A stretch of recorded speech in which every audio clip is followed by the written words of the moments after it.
सल्तनत काल। गुलाम वंश। गुलाम वंश की स्थापना 1206 ईस्वी में कुतुबुद्दीन ऐबक ने किया था। वह गौरी का गुलाम था। नोट: गुलामों को फारसी में बंदगा कहा जाता था तथा उन्हें सैनिक सेवा के लिए खरीदा जाता था।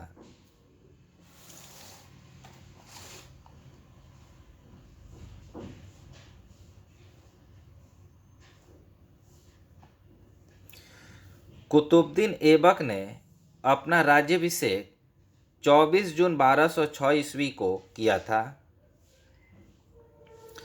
कुतुबुद्दीन ऐबक ने अपनी राजधानी लाहौर में बनाई थी। कुतुब मीनार की नींव कुतुबुद्दीन ऐबक ने डाली थी। इल्तुतमिश द्वारा किए गए महत्वपूर्ण कार्य। कुतुब मीनार का निर्माण इसने पूर्ण करवाया। सबसे पहले शुद्ध अरबी सिक्के जारी किए, जिसे चांदी के सिक्के को टंका एवं तांबा के सिक्के को जीतल कहा जाता था। इसने इक्ता प्रणाली चलाई। किसने? इल्तुतमिश ने 40 गुलाम सरदारों का संगठन बनाया, जो तुर्कान ए चिहलगानी के नाम से जाना गया। सर्वप्रथम दिल्ली में अमीरों का दमन किया।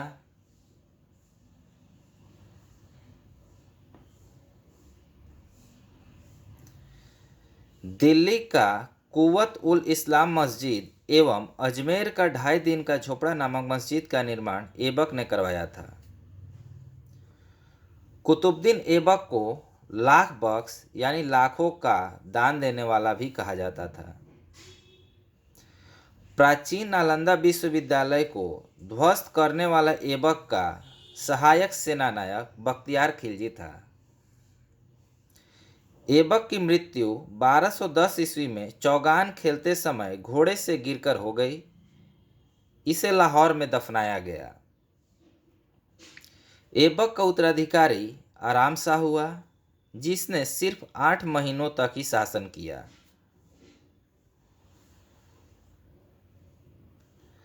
आराम शाह की हत्या करके इल्तुतमिश 1211 ईस्वी में दिल्ली की गद्दी पर बैठा।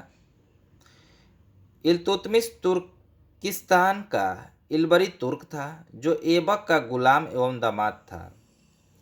ऐबक की मृत्यु के समय वह बदायूं का गवर्नर था। इल्तुतमिश लाहौर से राजधानी को स्थानांतरित करके दिल्ली लाया।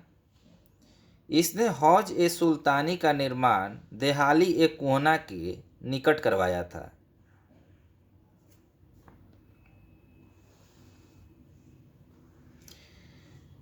इल्तुतमिश पहला शासक था जिसने 1229 ईस्वी में बगदाद यानी बगदाद के खलीफा से सुल्तान पद की वैधानिक स्वीकृति प्राप्त की। इल्तुतमिश एक ऐसा पहला शासक था जिसने 1229 ईस्वी में बगदाद के खलीफा से सुल्तान पद की वैधानिक स्वीकृति प्राप्त की थी। इल्तुतमिश की मृत्यु अप्रैल 1236 ईस्वी में हो गई। चंगेज खां से बचने के लिए ख्वारिज्म के सम्राट जलालुद्दीन को इल्तुतमिश ने अपने यहाँ शरण नहीं दी थी। यानी चंगेज खां से बचने के लिए ख्वारिज्म के सम्राट जलालुद्दीन को इल्तुतमिश ने अपने यहाँ शरण नहीं दी थी।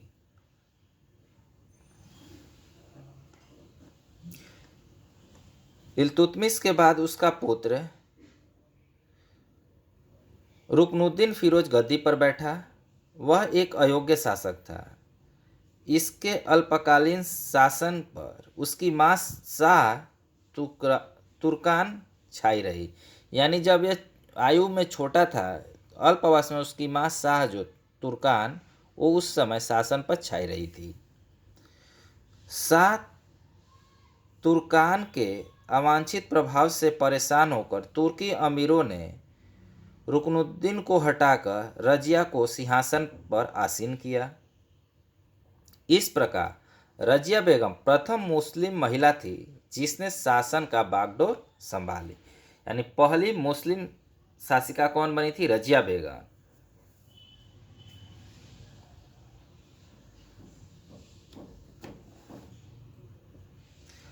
रजिया ने पर्दा प्रथा का त्याग कर तथा पुरुषों की तरह चोगा यानी काबा एवं कुला टोपी पहनकर दरबार में खुले मुंह से जाने लगी। रजिया ने मलिक जलालुद्दीन याकूत को आमिर ए अखूर यानी घोड़े का सरदार नियुक्त किया।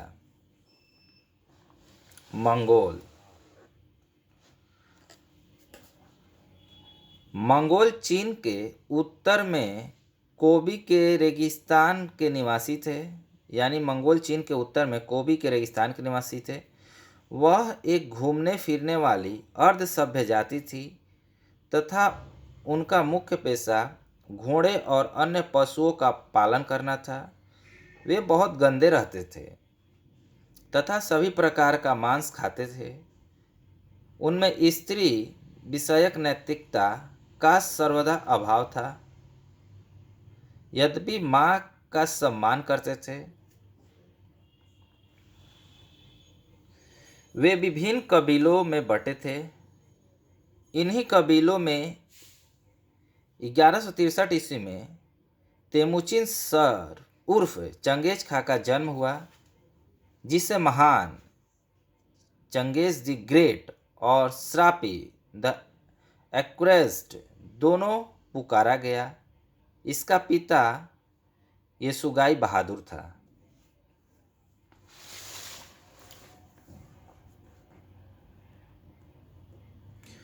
गैर तुर्कों से सामंत बनाने के रजिया के प्रयासों से तुर्की अमीर विरोध हो गए और उसे बंदी बनाकर दिल्ली के गद्दी पर मुइजुद्दीन बहराम शाह को बैठा दिए।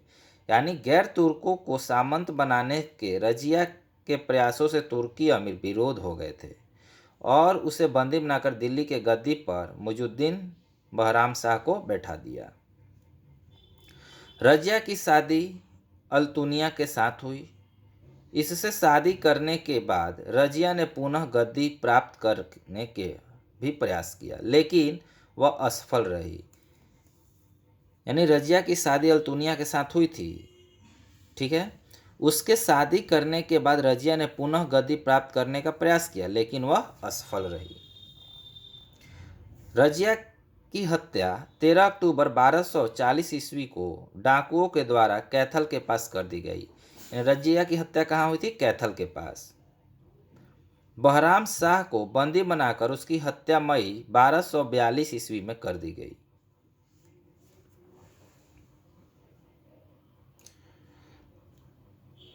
बहराम शाह के बाद दिल्ली का सुल्तान अलाउद्दीन मसूद शाह 1242 में बना। बलबन ने षड्यंत्र के द्वारा 1246 ईस्वी में अलाउद्दीन मसूद शाह को सुल्तान के पद से हटाकर नसरुद्दीन महमूद को सुल्तान बना दिया। नसरुद्दीन महमूद ऐसा सुल्तान था जो टोपी सीकर अपना जीवन निर्वाह करता था। यानी टोपी सीकर जीवन निर्वाह करने वाला सुल्तान कौन था? नसीरुद्दीन महमूद। बलबन ने अपनी पुत्री का विवाह नसीरुद्दीन महमूद के साथ किया था। बलबन का वास्तविक नाम बहाउद्दीन था। यानी बलबन का वास्तविक नाम क्या था? बहाउद्दीन। वह इल्तुतमिश का गुलाम था।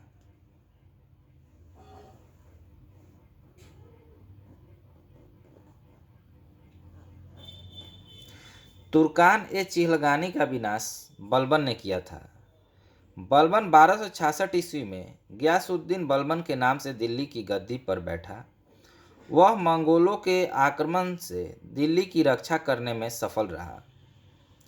राज दरबार में सिजदा एवं पैबोस प्रथा की शुरुआत बलबन की थी। यानी सिजदा और पैबोस की जो प्रथा प्रारंभ किया था वह बलबन ने किया था। इस प्रथा के अंदर शरीर को लिटाकर सिर झुकाकर नमस्कार किया जाता था। वही सिजदा और पैबोस प्रथा थी। बलबन ने पारसी रीति रिवाज पर आधारित नवरोज उत्सव को प्रारंभ करवाया। अपने विरोधियों के प्रति बलबन ने कठोर यानी लौह एवं रक्त की नीति का पालन किया था।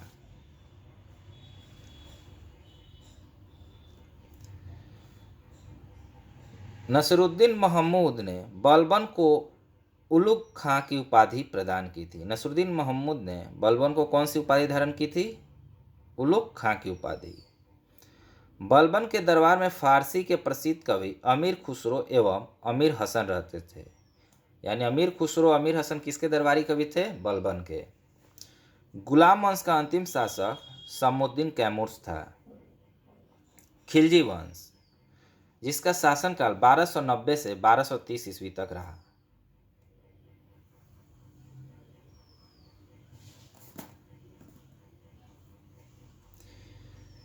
गुलाम वंश के शासन को समाप्त कर यानी गुलाम वंश के शासन को समाप्त कर 13 जून 1290 ईस्वी को जलालुद्दीन फिरोज खिलजी ने खिलजी वंश की स्थापना की। इसने किलो खरी को अपनी राजधानी बनाया है। जलालुद्दीन की हत्या 1296 ईस्वी में उसके भतीजा एवं दामाद अलाउद्दीन खिलजी ने कड़ामानिकपुर, जो इलाहाबाद में अवस्थित है, वहां कर दी थी।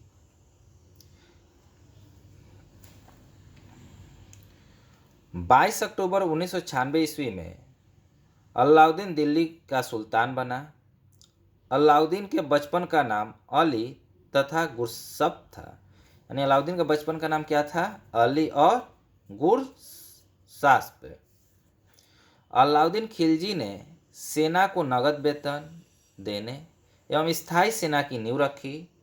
दिल्ली के शासकों में अलाउद्दीन खिलजी के पास सबसे विशाल स्थायी सेना थी। यानी सबसे विशाल स्थायी सेना किसके पास थी? अलाउद्दीन खिलजी के पास। अमीर खुसरो का मूल नाम मोहम्मद हसन था। अमीर खुसरो का मूल नाम क्या था? मोहम्मद हसन। उसका जन्म पटियालाई यानी पश्चिम उत्तर प्रदेश के बदायूं के पास हुआ था। कब हुआ था? 1253 ईस्वी में हुआ था। खुसरो प्रसिद्ध सूफी संत शेख निजामुद्दीन औलिया के शिष्य थे। वह बलबन से लेकर मोहम्मद तुगलक तक दिल्ली सुल्तानों के दरबार में रहे।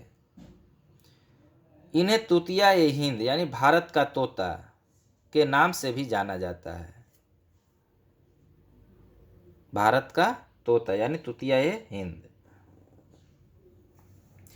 सितारा यानी सितार एवं तबले के आविष्कार का श्रेय अमीर खुसरो को दिया जाता है। यानी सितार एवं तबले का आविष्कार का श्रेय किसे जाता है? अमीर खुसरो को जाता है।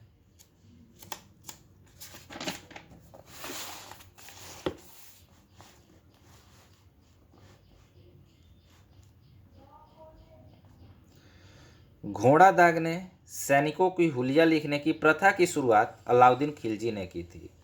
यानी घोड़ा दागने की परंपरा, सैनिकों की हुलिया लिखने की परंपरा किसने प्रारंभ की थी? अलाउद्दीन खिलजी ने। अलाउद्दीन ने भू राजस्व की दर को बढ़ाकर उपज का आधा भाग कर दिया था, 1/2 कर दिया था।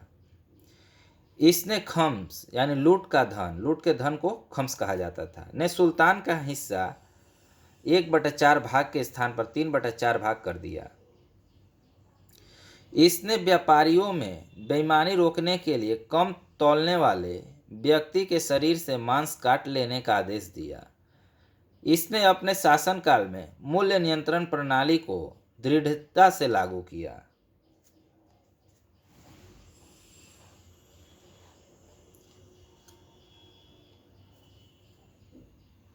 दक्षिण भारत की विजय के लिए अलाउद्दीन ने मलिक काफूर को भेजा।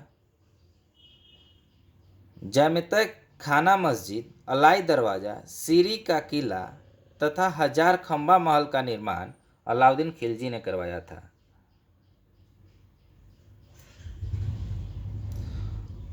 अलाई दरवाजा को इस्लामी वास्तुकला का रत्न कहा जाता है। दैवी अधिकार के सिद्धांत को अलाउद्दीन ने चलाया था। सिकंदर-ए-सानी की उपाधि से स्वयं को अलाउद्दीन खिलजी ने विभूषित किया। यानी सिकंदर-ए-सानी की उपाधि से अलाउद्दीन को विभूषित किया गया।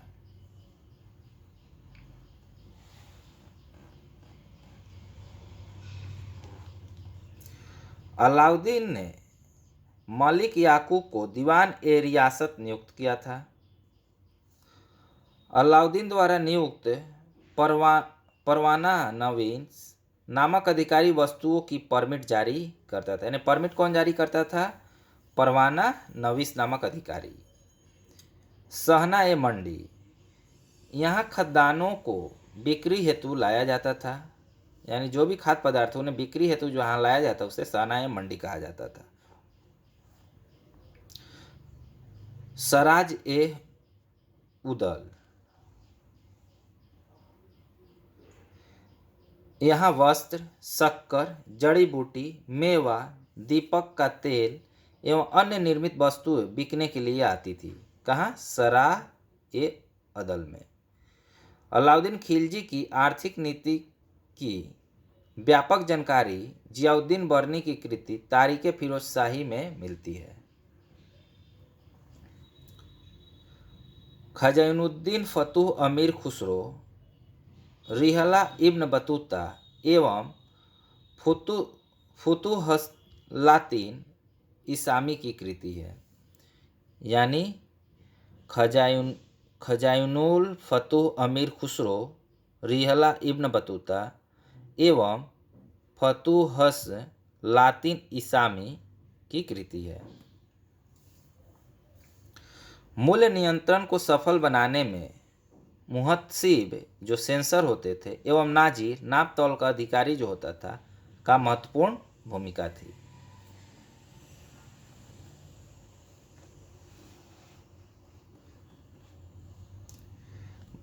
बाजार नियंत्रण करने के लिए अलाउद्दीन खिलजी द्वारा बनाए जाने वाले नवीन पद क्रमानुसार दीवान ए रियासत, यह व्यापारियों पर नियंत्रण रखता था।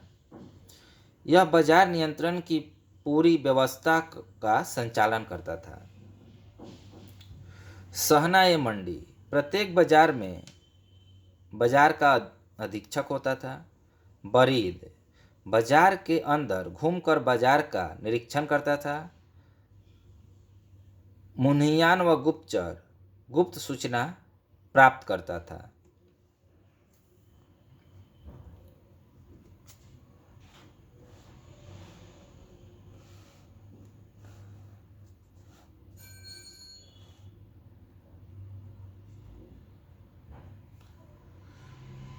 राजस्व सुधारने के अंतर्गत अलाउद्दीन ने सर्वप्रथम मिल्क, इनाम एवं वक्फ के अंतर्गत दी गई भूमि को वापस लेकर उसे खालसा भूमि में बदल दिया।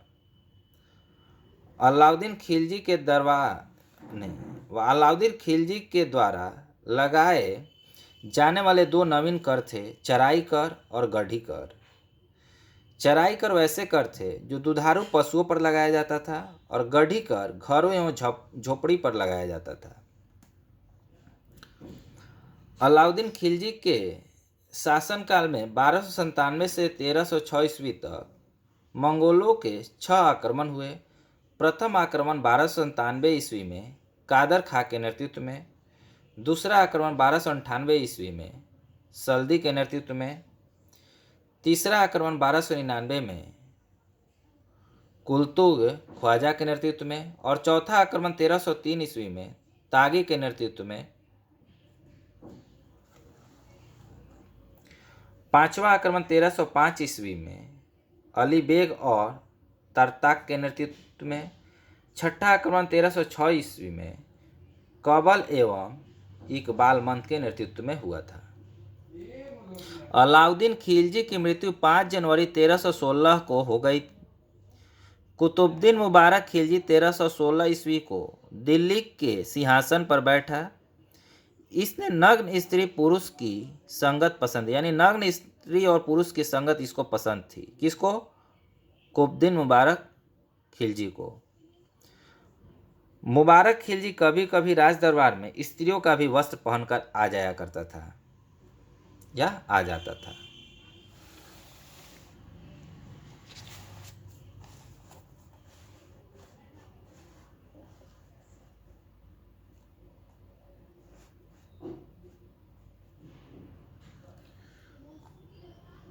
बर्नी के अनुसार मुबारक कभी कभी नग्न होकर दरबारियों के बीच दौड़ा करता था। मुबारक खां ने खलीफा की उपाधि धारण की थी। मुबारक के वजीर खुसरो खां ने 15 अप्रैल 1320 ईस्वी को इसकी हत्या कर दी और स्वयं दिल्ली के सिंहासन पर बैठा। खुसरो खां ने पैगंबर के सेनापति की उपाधि धारण की।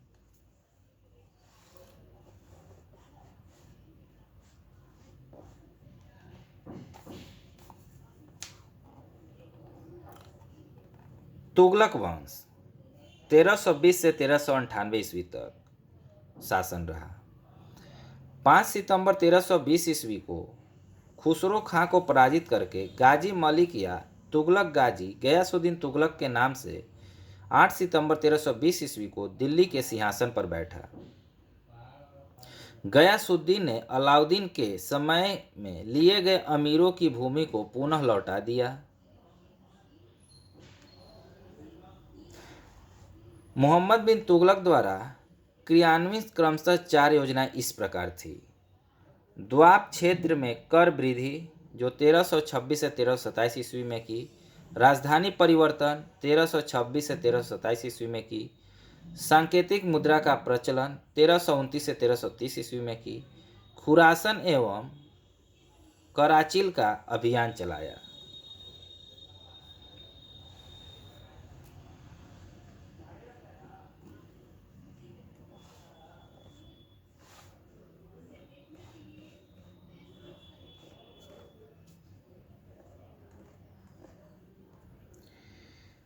इसने सिंचाई के लिए कुएं एवं नहरों का निर्माण करवाया। संभवतः नहरों का निर्माण करने वाला गयासुद्दीन प्रथम शासक था। गयासुद्दीन तुगलक ने दिल्ली के समीप स्थित पहाड़ियों पर तुगलकाबाद नाम का एक नया नगर स्थापित किया। रोमन शैली में निर्मित इस नगर में एक दुर्ग का निर्माण हुआ था। इस दुर्ग को 56 कोट के नाम से भी जाना जाता है।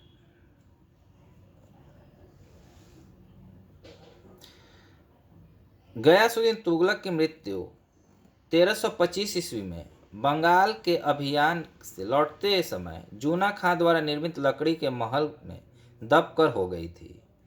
यानी गयासुद्दीन की मृत्यु जो हुई थी वो लकड़ी से दबकर हो गई थी। गयासुद्दीन के बाद जूना खां मोहम्मद बिन तुगलक के नाम से दिल्ली के सिंहासन पर बैठा। मध्यकालीन सभी सुल्तानों में मोहम्मद तुगलक सर्वाधिक शिक्षित, विद्वान एवं योग्य व्यक्ति था। मोहम्मद बिन तुगलक को अपनी सनक भरी योजनाओं, कुकृत्यों एवं दूसरे के सुख दुख के प्रति उपेक्षा भाव रखने के कारण स्वप्नशील,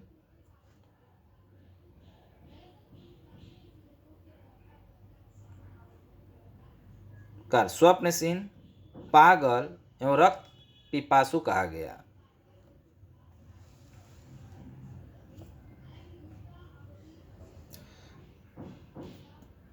मोहम्मद बिन तुगलक ने कृषि के विकास के लिए अमीर-ए-कोही नामक एक नवीन विभाग की स्थापना की।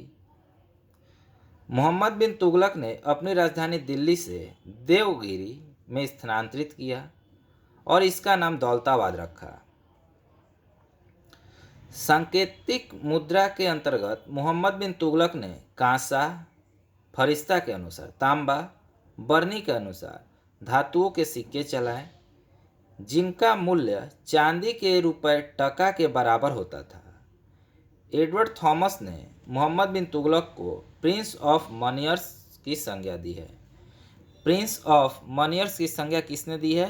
एडवर्ड थॉमस ने दी है। किसको दी है? मोहम्मद बिन तुगलक को दी है।